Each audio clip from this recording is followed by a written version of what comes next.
sakit sa tenga, parang barado yung tenga, parang may tutuli o minsan barado rin ang ilong nyo. Linya ko rin po to kasi ito yung mga sakit ko. Kaya matagal na ako nagko-consult sa ENT.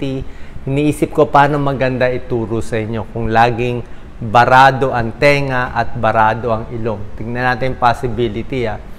Pag barado ang tenga, madalas dito may allergy. Like ako, ilong tsaka tenga, usually nag-umpisa yan, allergic rhinitis. Very common yan. Baka may allergy tayo sa mga alikabok, baka sa pets o sa halaman.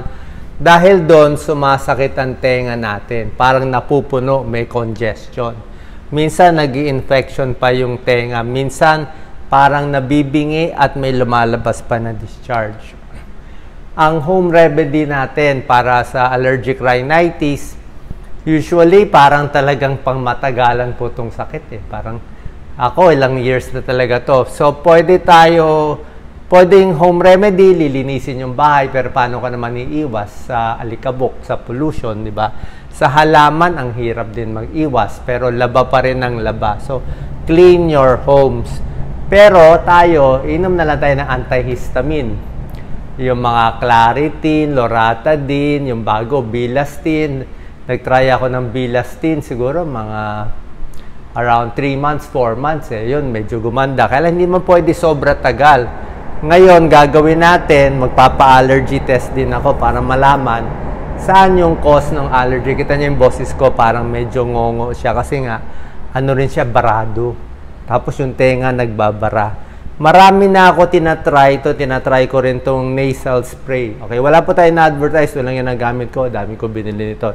Ano lang to, asin at tubig. So, nasal spray lang siya. Ito siya, kita niyo, may spray siya. Ini-spray lang sa ilong. Actually, dalawa-dalawa. 2 sprays, na-spray ko na kasi kanina. So, ito, parang mild decongestant. Binabasa niya yung ilong. Bakit? Kasi pag may allergy ka, sa rin problema mo, dry yung ilong, madalas din ako mag-nose bleeding. So, pag dry ang lips mo, ibig sabihin, dry na rin yung ilong mo. Pag dry yung ilong mo, mabilis dumugo. Pag may allergy ka, namamaga yung mga ugat. Nasilip nga ilong ko kanina, medyo namamaga nga dito kasi nga sa allergy. Pag sa tenga, barado, lagi ako naka-chewing gum. Pag barado na, chewing gum, lunok, inom ng tubig para umayos. So, yan ang talagang magagawa natin. Dapat malinis yung bahay. Pagdating naman sa ear pain, pag tenga masakit, maraming dahilan. Okay, ako, ang cause nito, minsan nagkakaluga, kasi nga nag-allergy. Tapos pag nag-allergy ka na, minsan nagkaka-infection. Hindi natin maiwasan. Siyempre, tumutulo sipon. Minsan sipon mo white, minsan madilaw, minsan mag-green. Minsan napupunta sa tenga kasi may connection May connection, ito po ang ilong sa tenga. Connected Ayan may eustachian tube So pag infection sa tenga, sumisinga ka ng malakas, minsan pupunta sa tenga. So maraming cause ng ear pain. Magbibigay tayo ng tips. Minsan may tutuli lang, minsan may infection. Tulad na sinabi ko, ito, otitis media. Meron naman mga infection. So punta na tayo ngayon sa tenga. Meron akong 10 tips napakaganda na dapat iiwasan natin o mag-iingat tayo. Okay? Ito from personal experience tong mga iba na to. Okay? Number 1, ito payo ni Dr. Jim D. Magila, ENT doctor ko. Marami akong video ni Dr. Jim D. Magila. Kahit mga ENT, bawal na bawal gumamit ng cotton buds. Okay? Pwede kayo mag-cotton bud sa labas ng tenga. Pero oras na pinasok mo yan, konting-konti lang yan. Siguro mga ganito lang ipapasok mo na kahaba. Pag pinasok mo ganito kahaba yung cotton bud, butas na eardrum mo. Uulitin ko, pag pinasok mo ganito kahaba, butas na yung eardrum mo. Kaya kawawa yung mga bata, yung nanay nakakabutas ng eardrum. Pag nabutas ang eardrum, pag malaki butas, hindi na maghihilom. Habang buhay na medyo bingi, laging may luga, laging may infection ng bata. Ang lapit na niyan, delikado. So, cotton buds para sa labas lang. Huwag nyo ipapasok. Kung may tutuli, napasok mo rin. Kung may infection, napasok mo. Yan ang mga bawal gawin. Number 2, ito wala to sa libro Wala to sa libro. Pero kwento rin to ni Dr. Jim D. Magila. Minsan kasi, hindi nga cotton buds pinapasok natin. Minsan yung daliri natin maliit, diba? Kalikot tayo ng kalikot. So, kakakalikot natin, kakapasok-pasok yung mga dumi sa labas, papasok sa loob Dapat kasi, itong tutuli, kusa po siyang lumalabas. Imbis na kusang lumabas yung tutuli, pinipigilan natin, pinapasok natin na pinapasok kasi pinipilit nga natin galawin. So, walang tusok-tusok. Okay, may chance pumasok yung mga dumi. Yan number 2, bawal. Number 3, huwag maglalagay kung ano-anong object. Nako, ang dami. Yung iba naglalagay ng posporo, pardible, ano ba to, hair clip, o kung ano-anong mga na-invento, kita mo magsusugat ang tenga magsusugat siya, mag-i-infection siya, magnanana Delikado. Okay? Kahit sobrang linis, mahirap, baka mag-fungal infection. Ako, yan ang problema ko. Number 4, earbuds, earphone. Diba? Wala naman masama sa earphone, pero yung mga kabataan na mahilig mag-earphone, lalo mo napapasok yung dumi. Ayan, na-block mo siya Diba? Pag nagsiswimming ka, pwede mo lagyan ng earplugs para hindi pumasok ang tubig. Pero yung nakikinig ka lang, yan ang problem mo. So, pwede mo mapasok yung dumi, yung moisture Diba? So, bukod dyan, kung malakas yung tunog, hindi rin maganda. Okay? Ito ang pinaka-problema. Magugulat kayo. Ang paggamit ng earbuds ng kabataan, ang dami nang namatay. Bakit namatay? Nag-i-earphone, naglalakad sa tabi ng train, nabangga. Ayan, 55% namatay, train. Kotse, hindi mo na nakikita. Kasi hindi mo maririnig Nagbubusina yung kotse, mababangga ka na. Ayan, puro karamihan lalaki, malalaking city.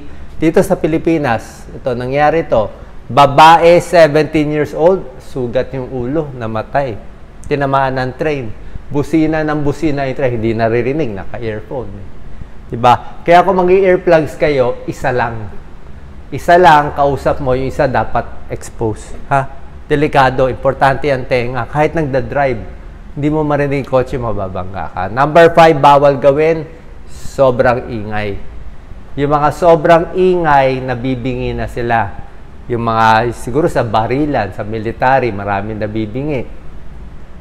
Expose sa airplane, hindi lang yan busina ng kotse, sobra ingay. Motor na sobra ingay. Blender, vacuum cleaner. LRT, MRT, sobra ingay. Lawnmower. Ibig sabihin, pag matagal ka expose, 3 hours, 4 hours sa ingay, nabibingi. Kahit sa mga concert, sa movies, pag sobra ingay, masama po sa tenga. Loud noise, ingat. Number 6, may mga ear injury. Okay? Yung mga napapalo, nasusuntok. Tingnan mo yung mga MMA boksingero. Lahat sila, may cauliflower ear. Putok lahat ng tenga. Pati eardrum niya. Pag ginanon mo yung tenga ng tao, dudugo po yan. Puputok yung eardrum. Delikado po yun.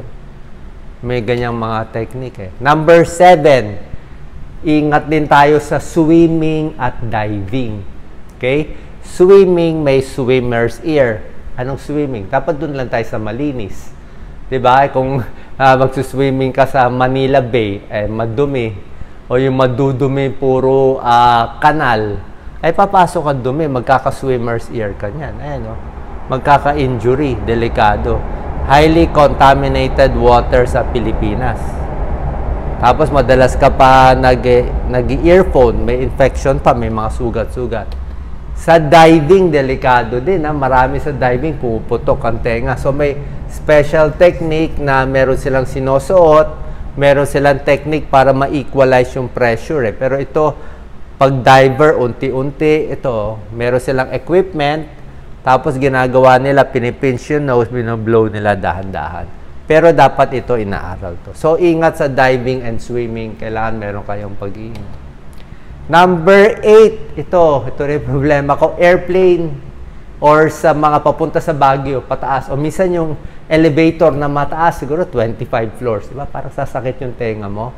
Or sa airplane, alam nyo yung mga flight attendant, may nakita akong pag-aaral, parang 20% or more, 20-30% butas ang tenga. Yeah. Butas ang tenga ng karamihan. Maraming flight attendant, up and down sa airplane. Kasi yung pressure, di ba, sakit sa tenga eh. Especially yung pag-akyat, okay pa eh. Yung pagbaba, yun ang problem. Yung pagbaba. So, ang technique, lagi ako may chewing gum. Ito, ako, lunok lang na lunok, swallow or yawn, pwede. Ayan lang magagawa natin. Okay, chewing gum, lunok. Number 9, lumang panahon, merong ear candling. Noong lumang panahon, 1,000, 2,000 years ago, pangtanggal daw ng earwax. Pero ngayon kasi, pupunta na lang tayo sa ENT doctor. Okay, hindi na rin po kasi safe eh. Diba? Kasi ang danger nitong ear candling, baka malagyan ng hot wax, mabutas pa yung tenga, hearing loss, infection, perforated eardrum, may iwan yung dumi. Ito yung lumang panahon. Tsaka nagsabi na yung Food and Drug Administration na maraming danger at side effect ang ear candling. Kaya ingat po tayo.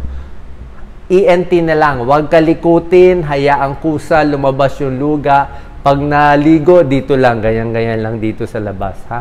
Huwag na masyadong tusok-tusukin, galaw-galawin yung tenga. Number 10, malakas mag-blow ng nose. Malakas suminga. Delikado po. Huwag sobrang lakas. Lakas ng singa, pwede ma-rupture yung eardrum. Pwede mag-infection o pumasok yung bacteria. Pwede mag-nosebleed. Ako, never na ako sumisinga ng malakas. Puro lang singhot pataas. Pag inhale, pwede. Tapos usually kung may dumi, kung may plema dito na dudura mo naman. Pero yung singa, hindi po maganda. Pag suminga ka, pwedeng eardrum rupture, nosebleed. Sobrang singa yung mata. Minsan nasisira, may nangyayari sa mata o sa esophagus. Meron din konting pag-aaral na i-stroke sa lakas ng lakas ng singa. Ha? So ingat sa singa, ubo, hatching, tamang-tama lang. Finally, kailan magpapacheck sa doktor? Siyempre, pag masakit ang tenga, may discharge, hindi na makarinig, may pressure, pag sa labas nangangati, nakikita nyo kakaiba yung luga. Let's say, luga nyo dati kulay puti, ngayon naging kulay red, o hindi normal yon. O dati, luga mo, konti lang, ngayon tumutulo. Tumutulo yung sipon sa tenga, hindi po normal yon. Ha? So, may mga gamutan tayo dyan. Ear perforation, yan ang delikado. Laki ng butas, infection, injury, loud noise. Okay, anong gagawin? Final tips for ear care. Linis lang ng tuwalya sa labas, pagligo maigi. Ako, pag nagpapagupit, lagi akong may cotton balls sa tenga. Nangyari na sa akin, kakapagupit ko, kita niya matigas tong buhok ko. May isang maliit na naputol na buhok, tumama sa eardrum. Pumasok, tsamba sa eardrum, dumikit, ang sakit. Sabi nga sa akin nung ENT ko, Dr. Ponteos, naku, pag hindi ko ito matanggal, operahan ko. Kasi yung buhok, dumikit mismo sa eardrum, ayaw matanggal. Diba? So, clean ears sa towel, wag na tusok-tusukin yung tenga, ayan fingers, hayaan mo lang tumulo yung earwax, okay yan, avoid loud sound, yung mga music, tamang-tama lang. Yung music, pag naririnig na ng katabi mo, yung music mo na naka-earphone ka, naka-earbuds ka, sobrang lakas na yun. Dapat hindi niya naririnig. Okay? During the flight, swimming, ear piercing, ingat din. Headphones, wag din magpapalit. Wag magpapalit ng mga earphones, ha? Magkakahawahan kayo. And protect the ear and the head from trauma. Sana po nakatulong tong video para may idea kayo sa tenga. Siyempre, ako, every 6 months, every few months, pupunta ako sa ENT doctor ko para ma-check ang aking tenga. Salamat.